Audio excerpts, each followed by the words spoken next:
দাবি হচ্ছে আমরা সঠিক 18,520 জন এখানে ইনভলভ করা হয়েছে, অথচ 18,000 বিভিন্ন বাইরে ব্যাটালিয়ানও অনেক লোককে জড়িত করেছে। এটা ছিল হত্যাকাণ্ড, এটাকে হত্যাকাণ্ড না মানে বিদ্রোহী বানানো হয়েছে। অতএব আমাদের দাবি হচ্ছে আমাদের ন্যায় বিচারের সাথে ন্যায় বিচার তদন্ত করে আমাদের যারা নিষ্পাপ তারা যেন চাকরিতে বহাল হইতে পারে, সমস্ত সিনিয়রিটি র্যাঙ্ক এবং বোনাস বেতন বাদাদি ইত্যাদি সকল কিছু যেন সুবিধা আমরা পাইতে পারি।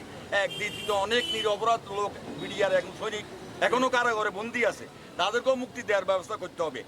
দ্বিতীয়ত আরও দাবি হচ্ছে আমাদের যে 57 অফিসার এই দেশের মালিকেরা, এদের পিছনে এই দেশের অর্থ ওনাদের শ্রম গাম অনেক কিছু দেওয়া হয়েছে, ওনাদেরকে বিদেশ থেকে ট্রেনিং করানো হয়েছে, কোর্স করানো হয়েছে আমাদের মাতৃভূমি রক্ষার জন্য, মাতৃভূমি বৈদেশিক আক্রমণের হাত থেকে রক্ষার জন্য এই সমস্ত অফিসার আমাদের অ্যাক্টিভ ছিল।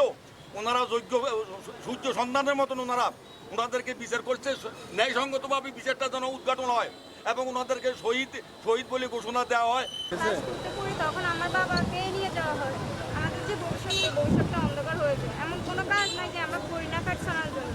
আমার মা আমাকে অনেক কষ্ট করে পড়ালেখা করাইছে, ইন্টার পাস করাইছে, কিন্তু আমার বাবা 2013 সালে খালাস পাইছে। খালাস পাওয়ার পরও 16 বছর কোনো মুক্তি মিলল না আমার বাবার। আমার বাবা একজন নিরপরাধী মানুষ। আমার মিডিয়ার মাধ্যমে সরকারের কাছে একটাই দাবি, আমার নিরপরাধী বাবাদের কেন ছেড়ে দেওয়া হয়।